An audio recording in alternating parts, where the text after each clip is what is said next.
जाग जाते थे।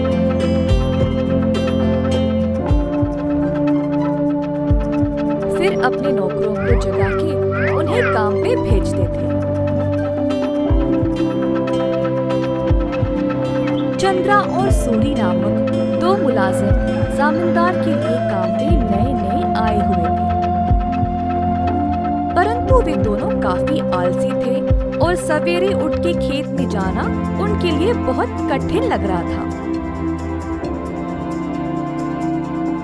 दोनों एक कुएं के पास सोते थे। एक दिन चंद्रा ने सूरी से कहा, हाय रे, हर रोज सवेरे जाग के जाना बहुत ही कठिन काम है ना। सूरी को भी ऐसा ही लगा। हाँ चंद्रा, परंतु हम करें तो क्या करें? मुर्गे के कुकड़कू से ही जमींदार जी जाग जाते हैं। अरविंद जी ने इन दोनों का व्यवहार ध्यान से और चुपचाप से जांचा। आखिरकार उन्होंने एक दिन उन दोनों को सबक सिखाना चाहा। एक दिन जब दोनों सो रहे थे, कुएं के अंदर से आवाज आई, सूरी, कितनी देर और सोओगे? उठो और काम पे निकलो।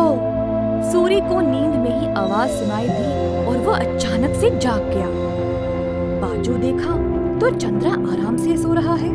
सूरी को समझ नहीं आया कि ये आवाज कहाँ से आई। बुरा सपना मान के वो फिर से सो गया। अगले दिन की बात है और दोनों उसी कुएं के पास सोए थे। इस बार कुएं वाली आवाज चंद्रा को सुनाई दी। वो भी अचानक से जाग गया। आसपास देखा तो सूरी आराम से सोया था।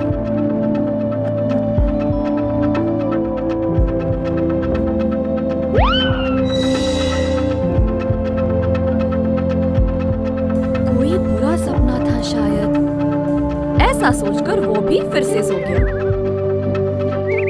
अगले दिन जब वे दोनों फिर से वहीं पे सो रहे थे, अचानक से एक खतरनाक आवाज सुनाई दी।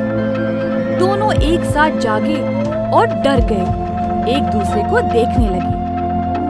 हाय सूरी, आपको भी सुनाई दिया क्या? हाँ चंद्रा, मैं बहुत डर गया और ये कोई बुरा सपना भी नहीं है। ये भयानक आवाज इस कुएं से आ रही। मैं काम पे निकल रहा हूँ, तुम्हें आना तो आओ। रुको रुको, मैं भी आऊंगा। उस दिन दोनों ने बहुत मेहनत से खेत में काम किया और दोपहर में भोजन के समय जमींदार जी के पास आए। खाना खाते समय दोनों की शक्ल पे सिर्फ परेशानी लिखी हुई थी। जमींदार जी ने पूछा कि हुआ क्या। चंद्रा और सूरी ने सारी घटना सुनाई। ये सुनकर जमींदार जोर जोर से हंसने लगे। सुनो तुम दोनों, वो कोई भूत या बुरा सपना नहीं था। मैंने देखा कि तुम दोनों कुछ ज्यादा ही आलसी थे, इसीलिए तुमको सबक देना चाहा। कुएं के पास वो मैं ही था जो आवाजें निकाल रहा था। अब आई समझ। अब से ये सुस्ती छोड़ो और ठीक से काम करो। उस दिन से सूरी और चंद्रा ने अपनी आलस्य छोड़ा और खेत पर पूरी मेहनत से काम किया। अच्छे से अपनी रोजी रोटी कमाई और खुशी से जीवन बिताया। एक बार गोपी नामक एक किसान रहता था।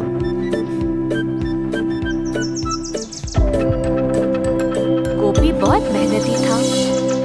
सब लोग उसको पसंद करते थे और उसके साथ अच्छा व्यवहार करते थे।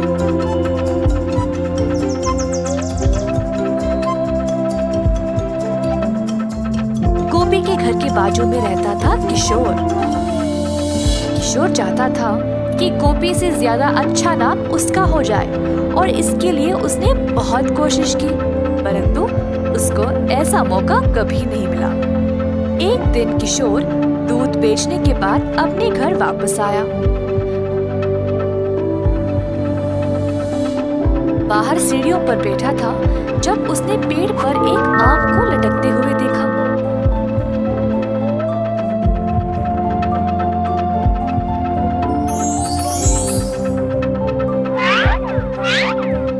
आम को तोड़ा और अपने रुमाल में बंद कर दिया। आम को पकड़ के वह गोपी का इंतजार कर रहा था। जब गोपी वापस आया तब किशोर उसके पास गया और बोला, ओ गोपी, मैं तुम्हारी प्रतीक्षा कर रहा था। क्या बात है किशोर? मैंने इस रुमाल में एक फल को लपेटा है। क्या तुम अंदाजा लगा सकते हो कि इसमें क्या है? अगर तुमने सही जवाब दिया तो तुम खुद अपने हाथों से मेरे घर से जो मर्जी ले जा सकते हो।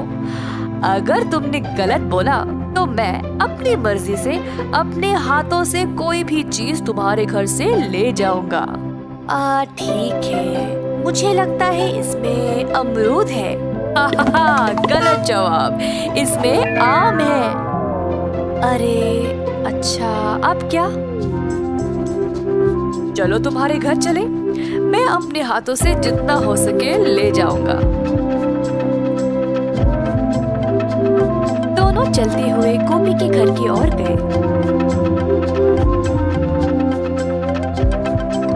घर में प्रवेश करने से पहले किशोर को दरवाजे के पास एक सीढ़ी दिखाई दी।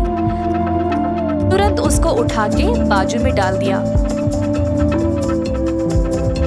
और घर के अंदर चला गया। परंतु गोपी वहीं पे खड़ा रहा।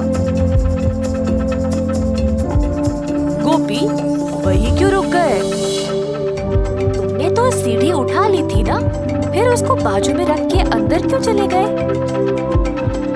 क्या मतलब तुम्हारा? हाँ, अपने दोनों हाथों से तुमने सीढ़ी को उठा लिया था ना, तो अब इस सीढ़ी को उठाओ और जाओ। ऐसा कहकर गोपी अपने घर के अंदर चला गया। किशोर ने गोपी को रोक कर कहा, ये धोखा है। नहीं नहीं, मैं नहीं मानूंगा। अच्छा ठीक ठीक। अच्छा अब तुम बोलो, मेरे हाथ में क्या है? अगर सही जवाब दिया तो मैं किसी को नहीं बताऊंगा कि तुम अपने दूध में आधा पानी मिलाते हो। पर अगर तुम गलत हुए तो मैं पूरे गांव में इस बात को फैला दूंगा। हाय, अपनी बुद्धिमानी से तुमने मुझे फंसा लिया। ठीक है, मुझे लगता है तुम्हारे मुट्ठी में अंगूठी है। गोपी ने अपनी मुट्ठी खोली और दिखाया कि कुछ भी नहीं है अंदर।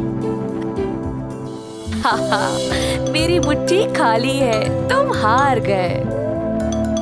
क्या तुम अब सबको मेरे बारे में बता दोगे? मैं अब से इतना पानी दूध में नहीं मिलाऊंगा, जितना जरूरी उतना ही। गलती हो गई, कृपया मुझे जाने दो।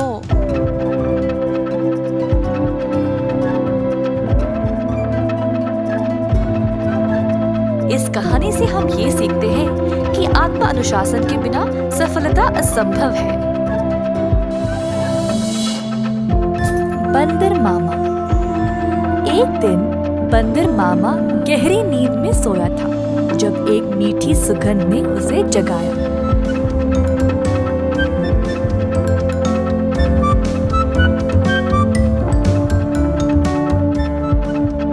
अपनी टोपी और जूते पहनकर बाहर निकल पड़ा, खुशबू सूंघते सूंघते। बंदर मामा ने देखा कि ये सुगंध एक मिठाई की दुकान से आ रही थी। अंदर गया तो उसने कई प्रकार के मिठाइयों को देखा। एक लड्डू को देखकर बंदर के मुंह में पानी आ गया। जैसे ही बंदर लड्डू को उठाने गया, दुकान की मालिकिन भालू ने बंदर का हाथ पकड़ के रोक दिया। बंदर भालू की ओर देखकर डर गया, तुरंत पीछे मुड़कर रोते रोते घर वापस भाग गया। टोपी और जूते को निकाल फेंक के निराश बैठा रहा कि मिठाई खाने को नहीं मिली।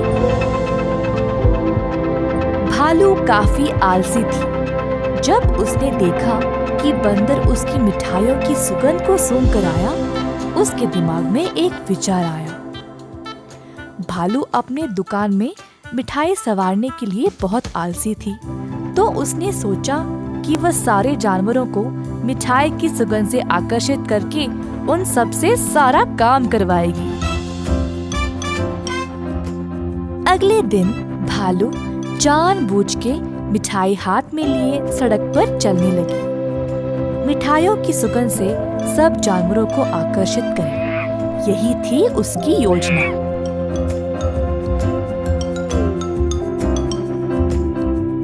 खुशबू फिर से बंदर मामा तक पहुंच गई। इस बार बंदर मामा से रहा नहीं गया और उनका जी ललचाया। वह किसी भी हालत में मिठाई खाना चाहता था।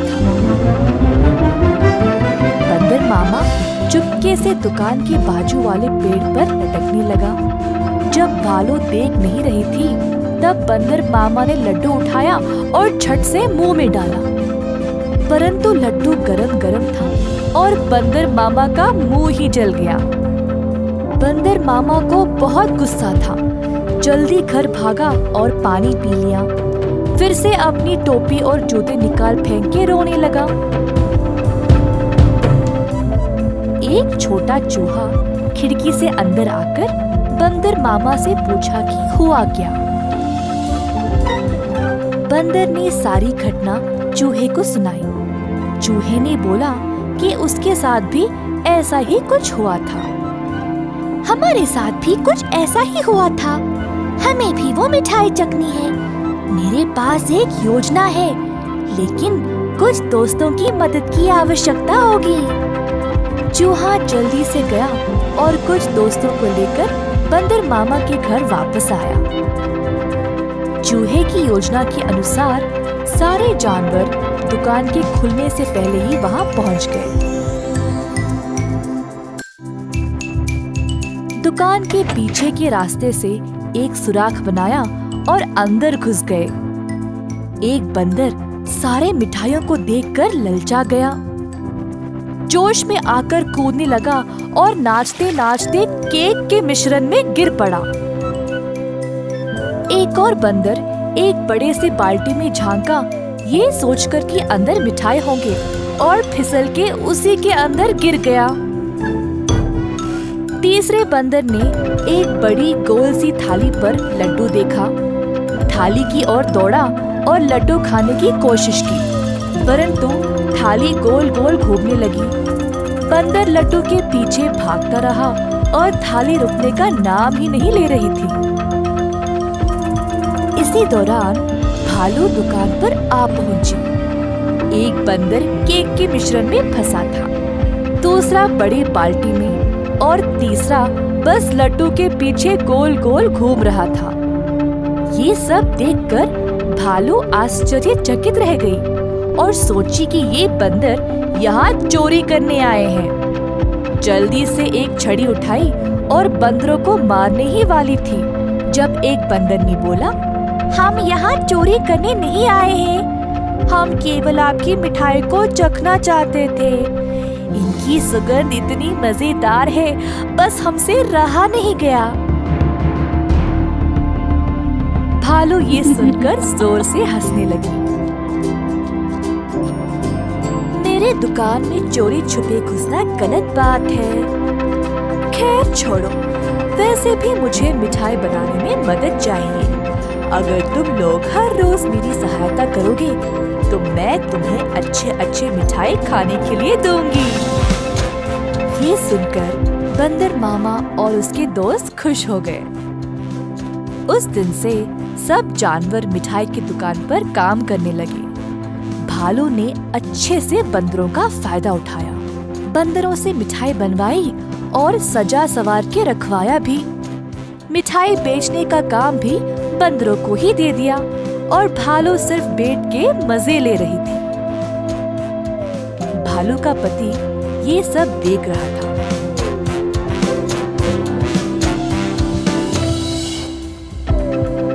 तुम तो रोज इतना काम करती हो, परंतु आज आराम से बैठकर मिठाई खा रही हो। दुकान भी बंदरों से भरा पड़ा है। ये क्या हो रहा है यहाँ पे? बंदरों ने मेरा काम आसान कर दिया है। वे खुशी खुशी सारा काम कर रहे हैं और बदले में मुझे ज्यादा कुछ देने की आवश्यकता भी नहीं। बस दिन में एक एक मिठाई देके काम चला रही हो। बंदर मामा कोने में इन दोनों की बातें सुन रहा था और ये सब जानकर उसे बुरा लगा। बंदर को एहसास हुआ कि भालू उसका और उसके दोस्तों का इस्तेमाल कर रही थी।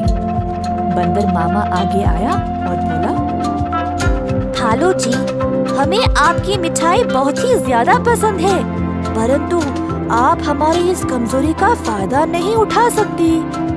ऐसे स्वार्थी बनके किसी को इस्तेमाल करना गलत बात है। आपको दिखता नहीं हम सब यहाँ कितना मेहनत कर रहे हैं।